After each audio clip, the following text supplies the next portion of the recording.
welcome to the Nobody Asked Me Guy show. Guys, I'm your host, Melvin Casey Lars. Now, you guys know how we do it on this show. We don't waste your time with cookie cutter questions and just, waste people's time pontificating on things that do not matter. So tonight, we have a very, very, very, very important piece of information for you. And the reason I use the term piece of information is because Miss Deborah Taylor, and I'm going to be ghetto here, Miss Deborah Taylor Branch. I started to leave it at Miss Deborah Taylor. That's why I said I was going to be ghetto. But Miss Deborah Taylor Branch is going to be sharing with us. As always, I'm going to share with you a little bit about Miss Deborah Taylor Branch and her expertise, etc. However, those of you, especially our CME members, are going to be thoroughly excited. She has a beautiful program that she's taken the time to construct, and she's put a lot of time into it. She was kind enough to ask the Ministry of Men to at least take a look and see if we've been interested in helping. And I share with her, as the Louisiana Region Director of Ministry to Men, I shared with Mrs. Branch very simply is that we'd be delighted because we ourselves were searching for a sustainable program, a program that we could assist in. And we want to make it very clear to Ms. Branch and to all of you that's listening and to our audience that even not CMEs, is that this is Mrs. Branch brainchild. This is something that she's doing and we are doing because we are assisting. So we want you guys to understand very clearly, as you've been so kind to come and join us tonight, is that Ms. Deborah Branch is the brainchild behind this, in the middle of this, in the front of this, and we, being the Ministry of Men of the Shreveport District and Louisiana Region, we are just going to help carry the weight. And we will be soliciting each and every one of you to help carry the weight as well, because we are all familiar with the CME Church, most of us anyway, and how the process works. So without further ado and without further babble, we are going to introduce to you guys Ms. Deborah Taylor Branch. Now, Ms. Branch is a retired IT project manager with over 30 years of experience in the oil and gas industry and community historian focused on historic Black church preservation. She's a native of Monroe, Louisiana, and currently resides in Houston, Texas. She has been a member for over 30 years of Brooklyn Baptist Church, also known as the Church Without Walls in Houston, Texas. Now, where Reverend Dr. Ralph Douglas West Sr. serves as pastor and founder.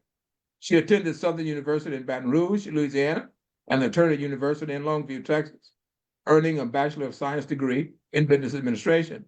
Now, Deborah led the successful National Register of Historic Places listing of Mineral Springs CME Church in Calhoun, Louisiana, and is now expanding that work into a pilot model designed to help other historic CME churches document their history and long-term sustainability. Her work blends disciplined project management, and I'll repeat that again. Her work blends disciplined project management, historical research, and a deep respect for faith-based institutions as anchors of education, advocacy, and community life. So guys, as you can see, with the presence tonight of, and I'm going to call her Dr. Deborah Taylor Branch, with the work, even though she may not want to accept that title, she's going to have to accept that title tonight, because what she has come up with and what she has put together, I thought was phenomenal when she gave me the opportunity to look at it. And I do mean that non-condescendingly. She gave me the opportunity to look at it. I talked to the other men who also were excited. So guys, listen, sit back, relax. Feel free to ask any questions. Mrs. Branch is going to take time and explain this thing to you explicitly. You don't have to, when you leave this broadcast, you won't have any questions that were not answered. So again, thank you guys for joining us. And my audience, again, you know how I am. You know we don't waste time with cookie cutter questions and just babbling, so we like to get to the business. So Ms. Branch, first of all, we'd like to not only welcome you, but welcome your guest. And it's indeed a pleasure to have you here with us. on the Nobody Asked Me Guy show because we push education, we advocate for information and things that are going to help the masses. So to have you as our guest is indeed a pleasure. So allow me to bid you and say to you, good evening. Good evening, Mr. Lars, and thank you so much for this opportunity to present this information on your show. I thank you so much for that. And I want to start us off by giving a little bit of background about my project. This is something that I started in memory of my mother. I was trying to figure out how I could honor her memory after her passing October 2nd in 2019. And I was blessed with a vision to do that by honoring that sacred place that she loved. That was her life, that was her everything. She lived in that community her whole life, and she just found joy and pleasure in serving in that community. And that community is the Mineral Springs CME Church community, which is located in Calhoun, Louisiana. It's about 15 miles west of Monroe, Louisiana. So we're in the northeast corner of the boot, if you will. That's where Okay. I grew up. That's where I was raised. As mentioned earlier by Mr. Lars, I currently reside in Houston, Texas. I've been here since 1977, so this is as much my home as Louisiana is, but I never forgot my roots. Yes.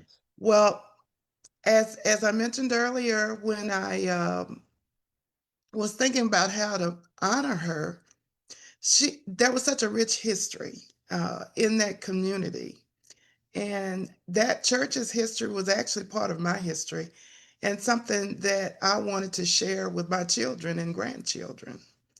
And so I went about seeking to have the church listed on the National Registry of Historic Places. Now, I'm a country girl. And that seemed like a steep mountain to climb for me, for this little church in this little town that doesn't even have a red light. Uh, if you go down I-20, you miss the exit. I've missed it several times myself.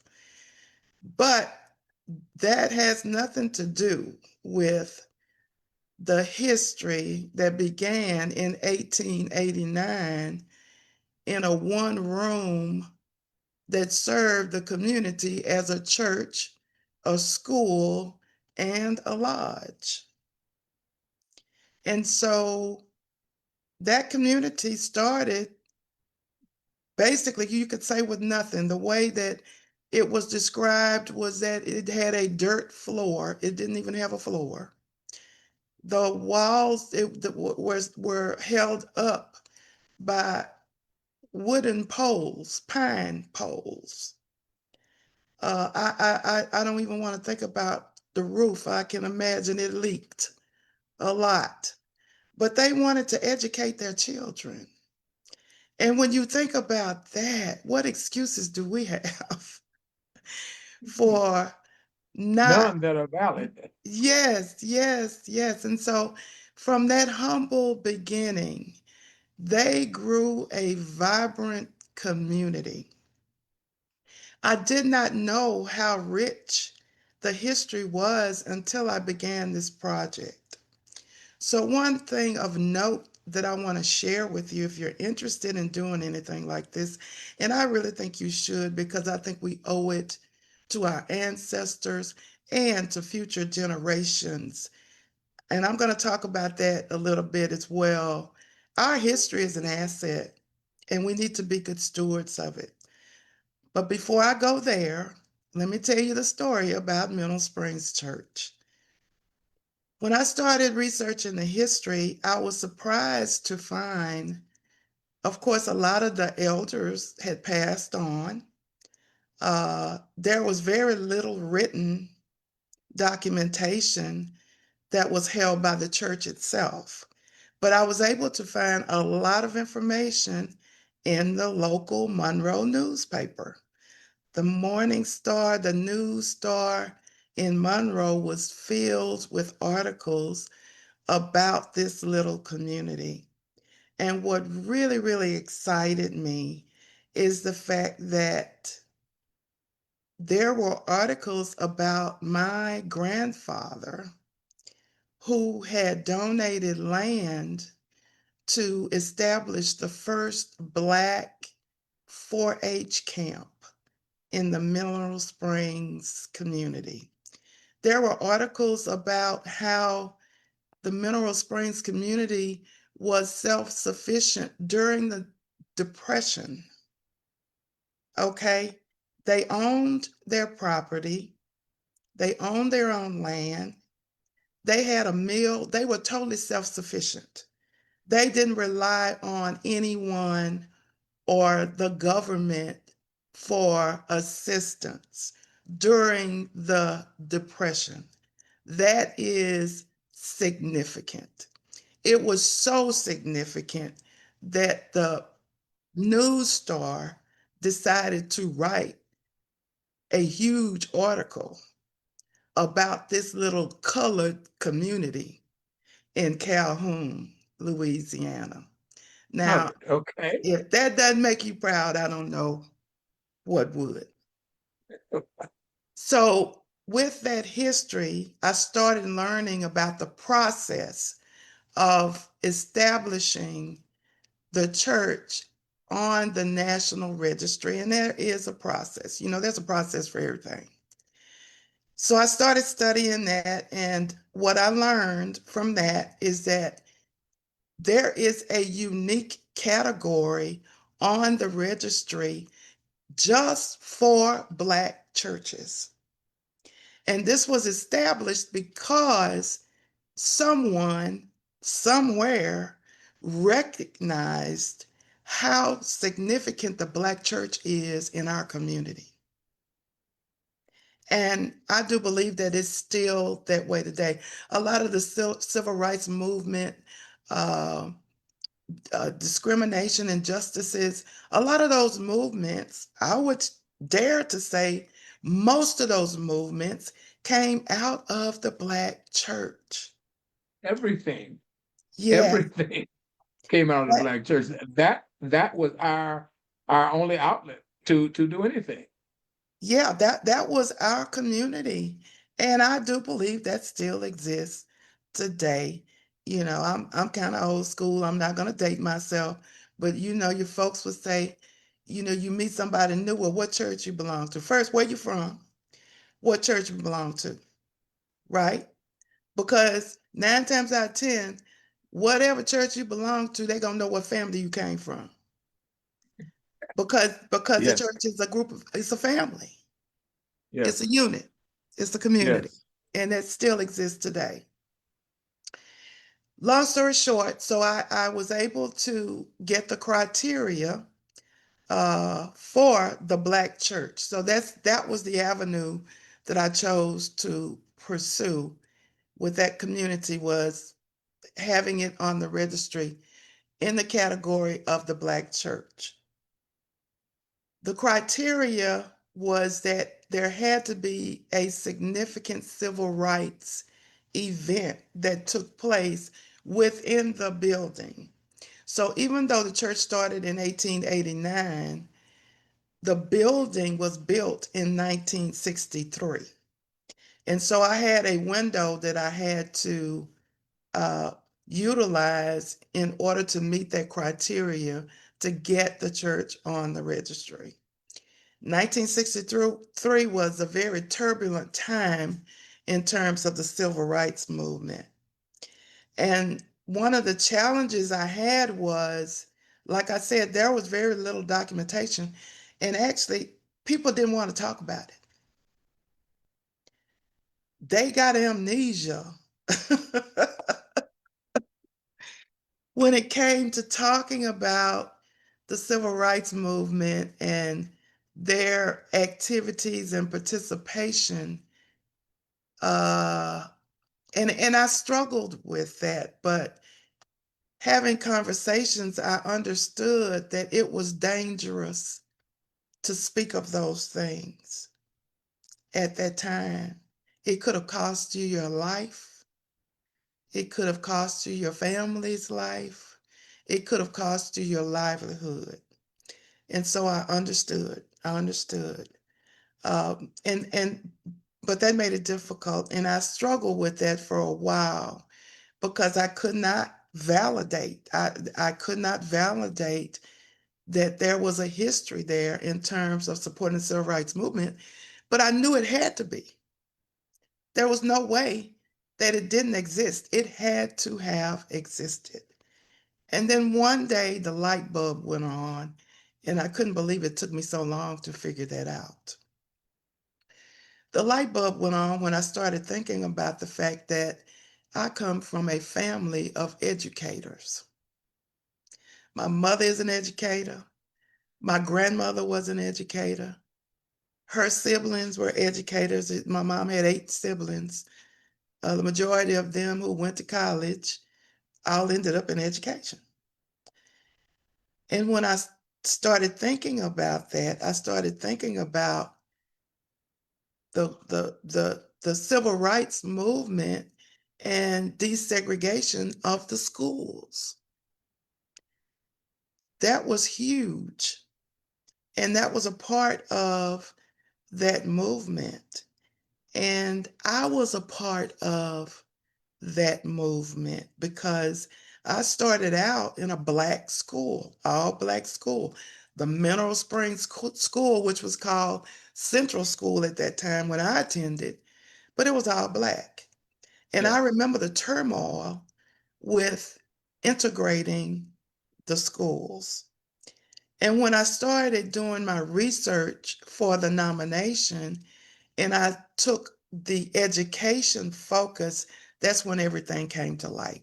That's when everything started to make sense because the people that I was reading about were people that I knew, people that I could relate to. They were my family.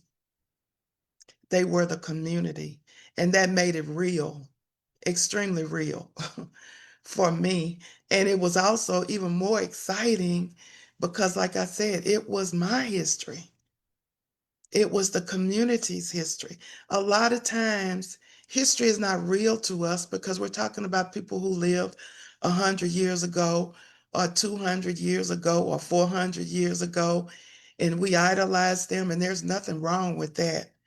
But I think there's something special when we can recognize those people who are amongst us, who are making history right now as we speak. And Absolutely. and we need to document it because it is an asset. So when I started looking at it from a education focus, one of the things that I remembered from my past and attending the Black school, there was a fire at my school. It burned the school down. So all of us little Black kids had nowhere to go to school. I remember that. I was in the 5th grade. And I remember there wasn't a whole lot of talk about it. Uh, didn't really know what happened, why it happened. And so I started my research there. And I started looking for answers. What happened? Why did it happen? That happened in 1965, which was within that window that I needed for that church. When I started researching that incident, what I found out was there was a young man who attended the school who had been identified as the person who had set fire to the school. Okay. The investigation lasted one day. Hmm. He was charged with arson. The school superintendent was left with, what are we going to do with all these students? They don't have a place to go to school. Now, there was a school right there in Calhoun, but that was never an option. According to the research that I did, they talked about busing us to the neighboring town, which was West Monroe, to Bowley High School, or to the other schools, Black schools in West Monroe. Well, the people in the community did not like that idea, praise God. And they said, no, we're gonna open up our church and we're gonna educate our kids right here in our community in our church at Mineral Springs. And so That's for rich that, history. That yes, is some rich history. yes. And so for that year, I attended my fifth grade year along with the other fifth and sixth grade students at Mineral Springs Church. The high school graduation took place at Mineral Springs Church. So Mineral Springs once again became that place where kids in the community could be educated. From that That's point, powerful. That is yeah, powerful. May I intervene and ask a question? sure, As you share having to go to Mineral Springs to at least get a year of education and having the graduation there. And maybe I'm getting ahead of myself or getting ahead of you. Maybe you're going to talk about that. But I was just wondering, as you were sharing, since you guys had to endure the fire and that kind of thing, what were, and I think I warned you before when you and I were talking, I don't call white people white people. I right, call them my less melanated brothers and right. sisters. And it takes them off all the time. But what were my less melanated brothers and sisters during this time? And the question that I'm asking is, were they trying to intervene in keeping that from happening, or were they H bent on making you guys go someplace else because it was their idea, or did they just kind of take their hands off it and allow it to happen? Based on the research that I did and the information that I found, Calhoun was no different than any other small town in the South.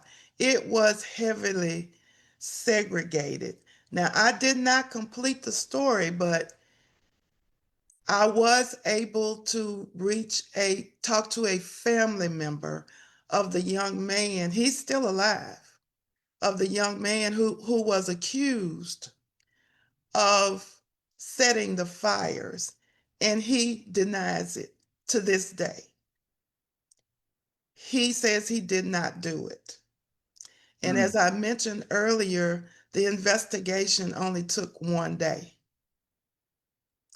And okay. and and so you can infer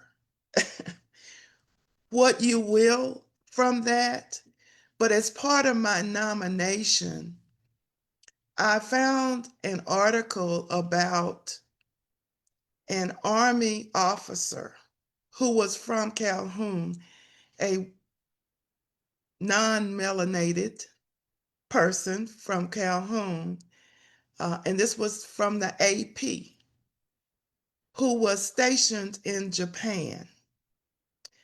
An incident occurred where this person refused to acknowledge a Black officer while stationed in Japan. And I think he was court-martialed, but he was sent home. He was sent back home. And the article was about how the state representative at that time for that area was making a big fuss about this young officer being sent home. And he said in the article, the reason why he did not acknowledge this Black officer was because they don't do that to colored people in their area. That was his reason for not acknowledging him. And so the state representative decided to take up his case on his behalf to get him reinstated. So that kind of gives you an idea of what the climate was For sure. For sure. during that time. That was also the time when integration occurred. I was a part of that movement as well. In 1969, 1970, the Washita Parish School Board basically was playing games. They were under the 1954, I think, Board of Education Desegregation Act. But what they did was they had this thing called freedom of choice. That was their desegregation plan. So of course, if it's freedom of choice, you're gonna choose if you're melanated, you're gonna choose to go to that school. Well, that didn't work. So one of the members of the Mineral Springs community, Mr. Jeremiah Taylor, filed a class action lawsuit to end the discrimination and segregation practices in Washita Parish. That got the ball rolling. And in that year, the schools were desegregated. Now, there's a whole bunch behind that as well, the way that they did it. Because remember, we had a brand new school. Our school was much better than theirs, but they played some games with that as well. But what was significant about this lawsuit, this class action lawsuit, was that the decree that came out of that lawsuit to desegregate the schools in Washita Parish lasted until 2013. This was filed in 1966. They were under that desegregation decree until 2013. That's significant. Mm-hmm. Extremely significant, because if I can intervene, as you share that, I was in that same time frame, and I hear you very loudly as to the movement and with the schools and things of that nature. And people sometimes have a tendency to try to ignore things that were happening during that time, and the frustration and the trauma and all of those things that were there. But if I can, let me say, I have never been until I got there. Never got in trouble in school, never got suspended, etc. But we had heard all of this, how smart our quote white, unquote, less melanated brothers and sisters were supposed to be. So being the guy that I am, I'm serious. We're in a senior English class, right? I'm already ticked because I have to be there. I'm already ticked because of the attitude they had and the teacher to top it all off. So one day, my mama said it was just the devil, but they were struggling. I mean, man, they were struggling. I raised my hand. Teacher kept ignoring me, but I was determined she was going to acknowledge me that day. And I asked a simple question, and I'm sharing this with you in my audience because of what you're sharing. You know, you had the newer school, but we still had to go to that school, etc. And so then she calls and she said, and she didn't say how much. She said, "What do you want?" That was the way she addressed me. And I said to her, "I just want to know, where are all of these smart people I've been hearing about?" And they lost their minds. There were 4 blacks, may have been 6 of us in the class of 30. And the rest of them were our quote, quite unquote, less melanated, but they lost because I wanted to know. I was already ticked off. I was already frustrated. We kicking their behinds academically. They took our school, sent us someplace else, split us up, Mhm. by the way. Mhm. Growing up where I was, they sent us to 3 different schools. And so as you share that, I just want to share with you and our audience is that our our children don't really understand the significance and the trauma and the frustration that was caused and the damage that was done to us during that period. Mhm. And you brought back memories as you were sharing about your school and about them transferring you guys over. So, but I just want to share that tidbit. Please continue. Yes, and I know that this story is not unique, and that's what I'm so excited about. Because there are many, many, many, many, many more stories like this out there, and we need to capture them so that those memories are not lost. And we certainly need it today. We need that encouragement today to understand that what we're going through now is nothing. We've been here before. We've You're survived right. it. We've survived it. And we're gonna get through this too. And so back to my story. Uh, there was also Please. a teacher, Ozenia Secrease. And as I was doing my research, and I found out that she had filed a lawsuit as well against the Washita Parish School Board for equal pay. Well, as I was doing my research, I ran across a picture of her, and it hit me. She was the pastor's wife. She would be at our house every Sunday after church for Sunday dinner. Such a sweet spirit. Growing up, I had no idea that this woman was making history. This woman who sat at the table and fellowshipped with us was making history. She won that lawsuit, and she got equal pay for Black teachers in Washita Parish. So, with that being said, you can see how this narrative developed. And I was so excited. Another thing that I want to share with you, and this is kind of funny, but it's real. While I was going through this process, I was learning AI. And let me tell you, AI is a great tool. I hear people say, well, I don't like AI. AI is bad, and da da da da da. You know, I understand that. But the analogy that I give is this: the tool itself is not bad, it's how you use it. And that's with everything in life.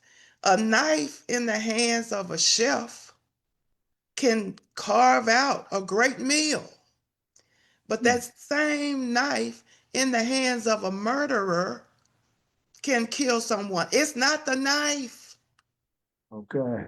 it's what's in our Beautiful hearts. analogy. That's a beautiful analogy. Yes. And so don't be afraid of AI, because I'd probably still be working on this narrative if it had not been for AI. Okay. When it And came, allow me to say, as you talk about the narrative that you're talking about, uh, I was looking at the comments, and I was trying to pull her up again, but she was I think it was I was looking for her name on the screen here, but I just wanted to just relate to you is that she was enjoying Miss Jessica Lawson. Is talking about how she is enjoying this rich history. So keep swinging. Reverend Jessica Lawson, yay, that's my pastor, Mineral Springs CME Church pastor. Reverend Jessica Lawson. Thank you. Absolutely, absolutely. And so, yes, it is. It's a very rich history. But like I said, there's other histories out there, and I know it because some of it I ran across as I Mhm. was doing this work for Mineral Springs. So I know there's a lot more history out there that needs to be told, that needs to be captured. And that brings me to where we are today. Long story short, I was so happy to have gone through the process, had my nomination accepted. I had to go to Baton Rouge, to the Capitol, to present it to the committee for approval. And I presented my narrative. They read my narrative. But there were 8 people, I think, on that committee. There was only one melanated person. And after my presentation, as usual, they asked questions. Well, this one guy asked me a question. He said, when I read your narrative, he said, I never heard of a CME church. He said, I had no idea what that was. And so he said, I decided to Google it. And he said, when I Googled it, I learned that it was the Colored Methodist Episcopal Church. And I said, yes, sir, it was. And he said, well, here's my suggestion to you. He said, the CME Church is national. He said, I recommend that you include your CME Church history in your narrative because it's going to make it so much more powerful. And I did that. I took his advice and I did that. Needless to say, the nomination was approved. And I can't tell you guys how excited I was when I got that email from the Louisiana State Coordinator saying that Mineral Springs CME Church has been listed on the National Registry of Historic Places effective November 26, 2025. And that's huge. That is Oh huge. my goodness. I just was overwhelmed. I could not believe that it was real and it had actually happened. And so I just wanted to share the good news with as many people as I can. And I also want to encourage, because let me tell you, when I began this journey, I knew absolutely nothing, zero, about preservation, historical nominations, nothing. I knew nothing. But I had a desire in my heart. And through my mother and through my family and just the stories that they had shared with me, I knew that there was a rich history in that community. I knew that. I just had to go find it. And praise God, I was able to go find it.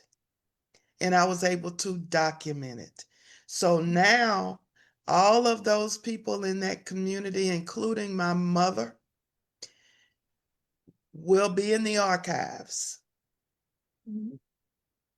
Fantastic. Well, listen, I know that you are going to, but I just want to reiterate to my audience right now that you'll be sharing with us some of the information within the paperwork, not the paperwork to get on the national registry, but the process in which you are looking to move forward Mhm, to mhm. assist all of the CME churches.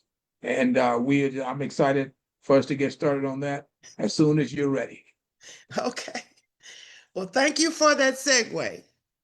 Yes, yes, definitely want to talk about that. So, as a result of the experiences that I have had in this process, and really my passion for the church and the community, I was looking at the fact that, as I mentioned, I know that Mineral Springs is not the only church that has this rich history. I know there are many more out there that can tap into this history as well.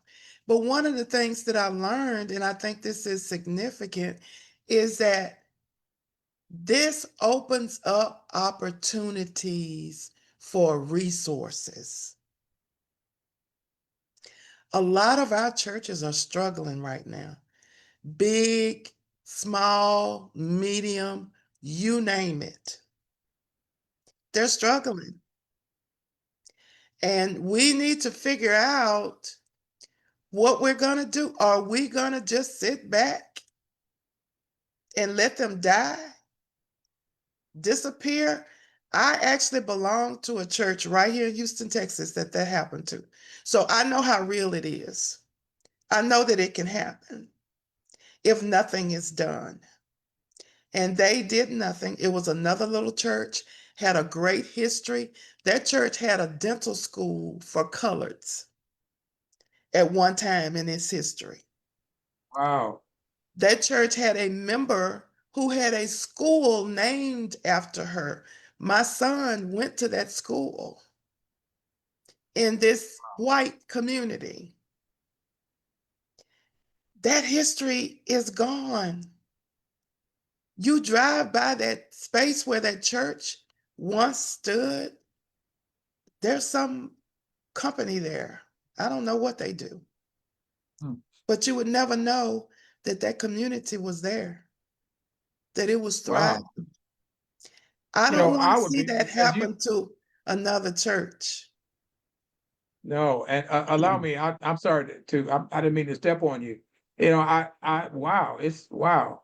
Um, I mean, if they were visionary enough to have all of these things going on, I just wonder, I mean, what could be so pressing as to stop doing all of these things that they're doing and allow the church to close? I'm that's baffling.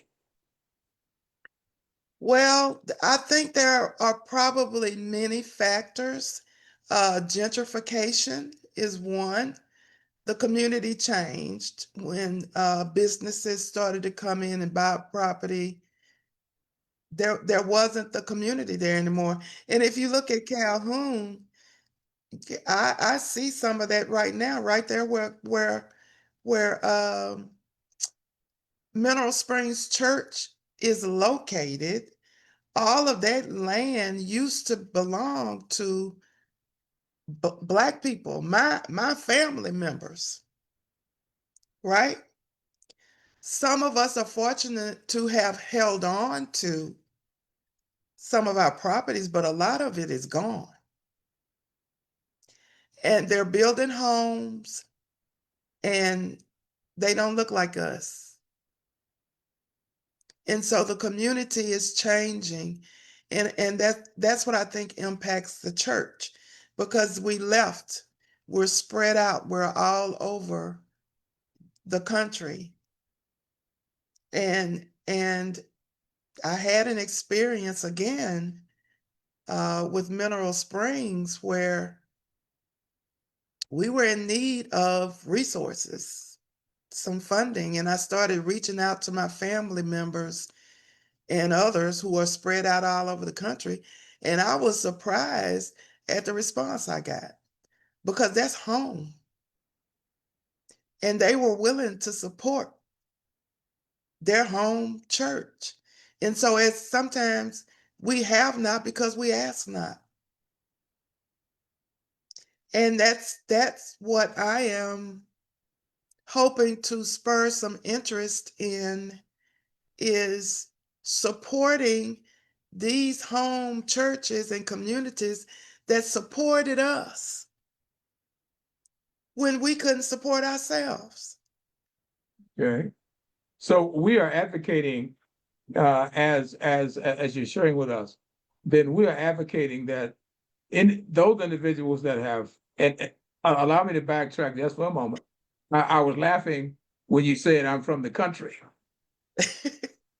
And here's another Larsism. I tell people all the time, we're all from the country. Mhm. You know, some of our forefathers, ancestors just moved to the city because I don't think that boat ride was dropping us off in the middle of New York and these Right. places.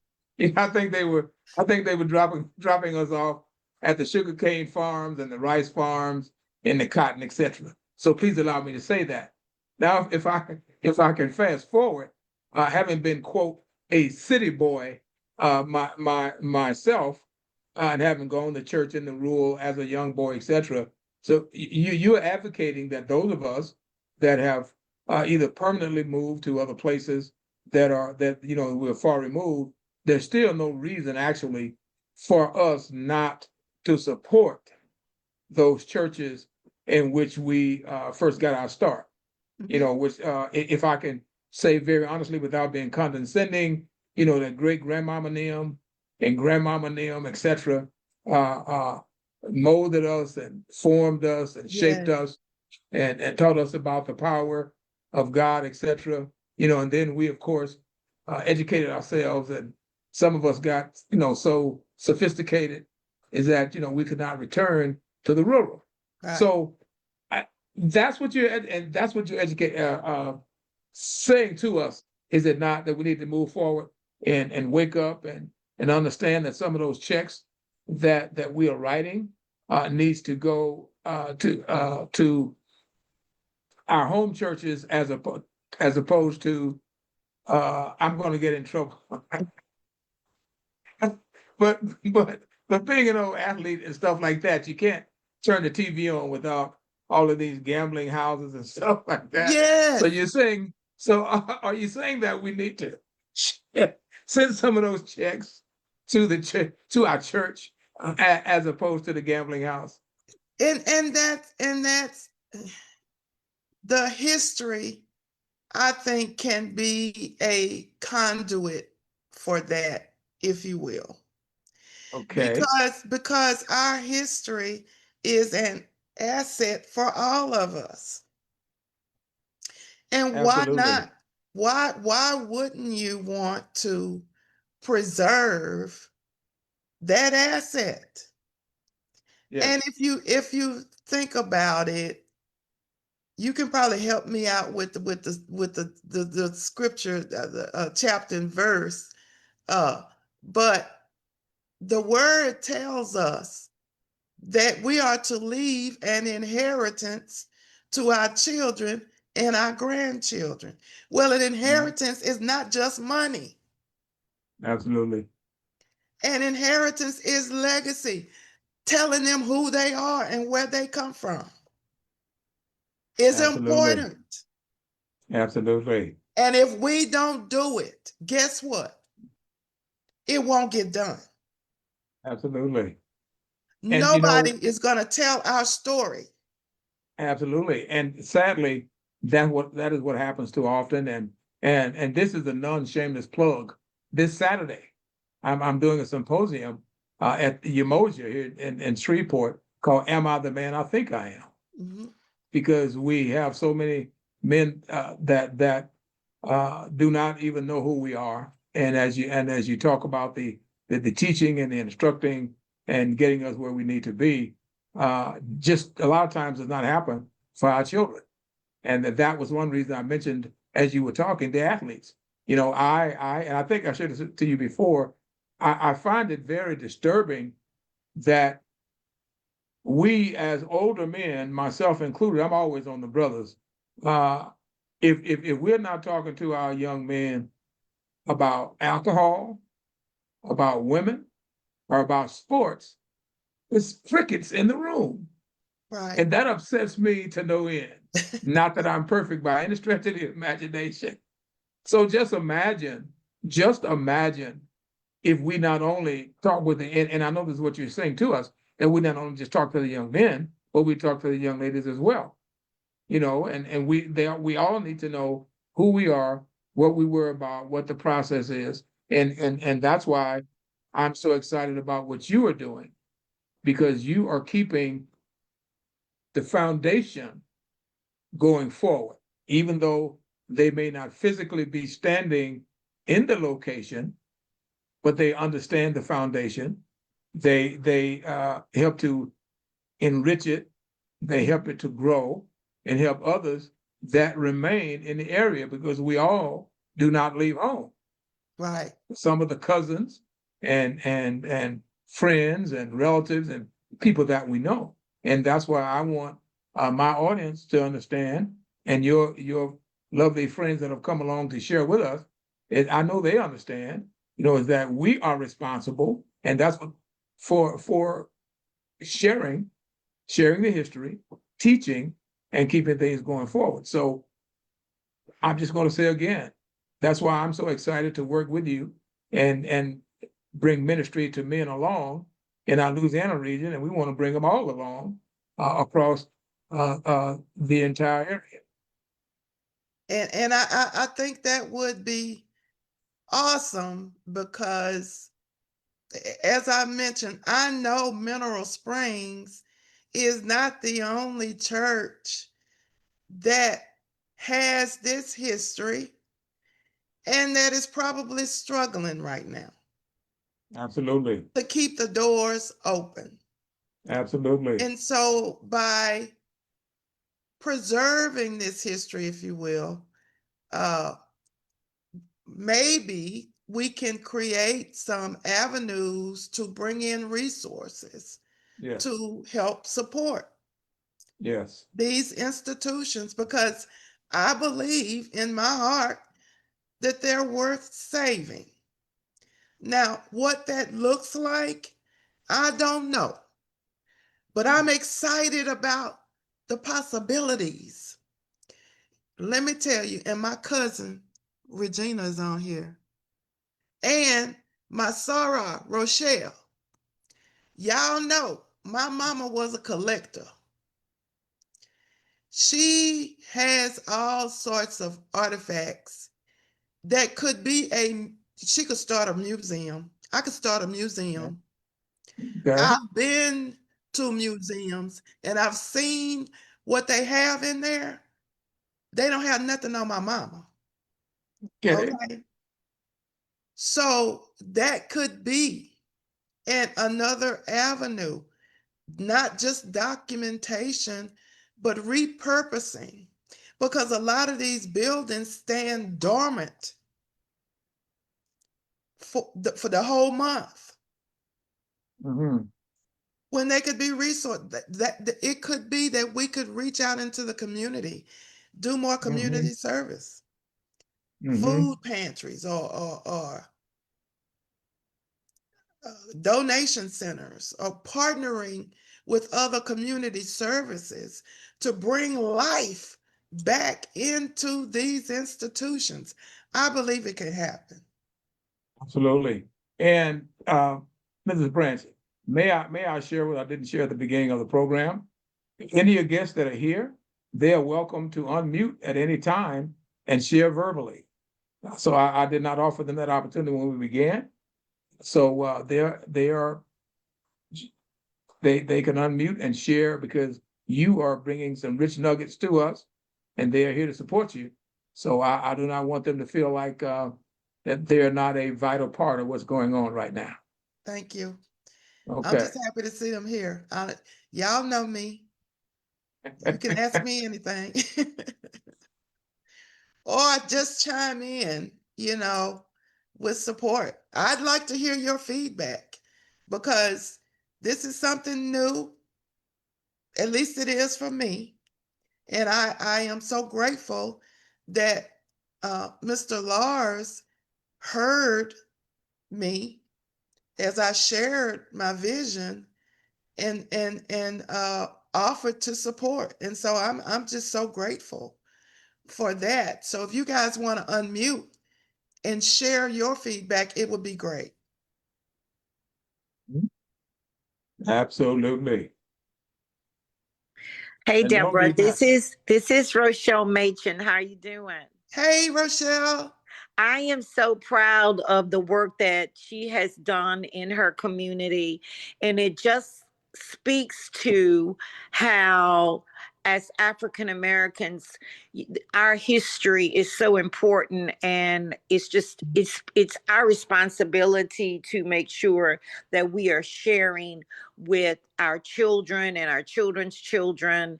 And she is absolutely right. She has sent me pictures of her mother's beautiful things, and I cannot wait to be a part of helping Deborah. I told her, one of the things I do is I collect antiques. And I told her what we do is we give our things away because, as African Americans, we want to have the new stuff. Mhm. And other people come and take our stuff for a little of nothing. I told her, don't open that door and don't give any of that away to anybody, because that's going to be fabulous for the museum that I hope she creates. Mhm. Thank you. Mhm.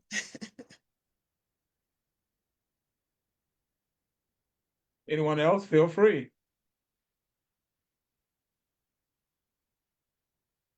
I see my daughter. I can't believe she's not saying anything.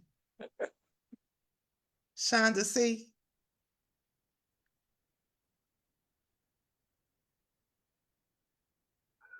Well, I'll Don't be say shy, this. ladies. Can you all hear me? Hello, Reverend Lawson. Well, good evening. I'm like the old folks say, I'm just peacock proud and hippopotamus happy. Um, and so what I would like to say is this has been a blessing for us as a church family. Please forgive the noise in the background. But it's been a blessing for us as a church family to be able to watch her walk through this. I wouldn't say fire, but it was a little bit of peace. Yep. She picked up the torch and she ran with it. But I think that's a testament to the people within this community as well as other communities. This was not something that I said the church needed to do. This was a vision that Sister Deborah was given, and she went with it. And so it has been a blessing and an honor just to watch her throughout the years with the nose, with the closed doors, with the start overs, not give up, not allow her faith to waver, but to continue to press on. So, whatever she needs from us, Mental Springs will always be indebted to her for the work and the sacrifice that she's done. Because not only has she done this for us, she has done this for us while she does not even live in this state. And so, I think that's just a testament to who she is. And so I'm excited that other people within our church communities will be able to glean from her knowledge. And so I tell you all the time, Sister Deborah, I tip my hat to you. I stand up and applaud you, and I'm certainly praying for the extension and expansion of your gift within our people. Thank you so much. Thank you so much, Pastor Lawson.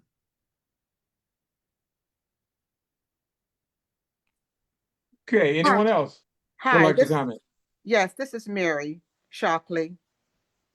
Hi, Deborah. Hi, Mary. Hi, and Mr. Lars. I just want to let you know how much I enjoyed listening to this presentation. It Oh, was Mrs. so Shockley. it was so interesting, and I am just so glad that it worked out, to where you did get into the National Registry, because I definitely think the church belongs there. It was very interesting. So thank you for sharing your information. Thank you, Mary. I appreciate that. Another sorrow. Now, when you say Sarah, which one is that? AKA. Okay. Well, I can only speak for the Kappas, so I don't. We love y'all too. That's we understand that Divine Nine is in the house. Divine Nine is definitely in the house. Yes. Okay. I just want to say I'm proud of you, Mommy. Oh, thank you, Shonda. That's my daughter, Shonda C. Fantastic. Okay, ladies, as we get ready to wrap this up, I know we've been here a while. Please feel free to share if you'd like to share.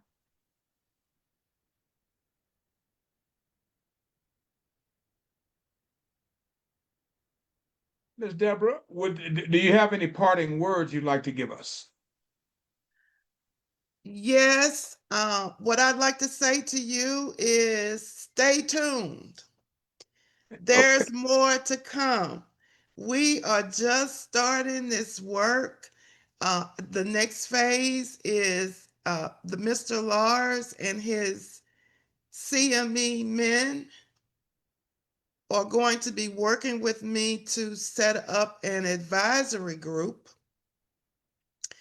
And we're going to be working on getting this information out to the broader community and soliciting support to move this forward, and especially within the CME church. I was really encouraged when the guy asked me after my presentation about CME. That lets me know that this is something that people don't know about.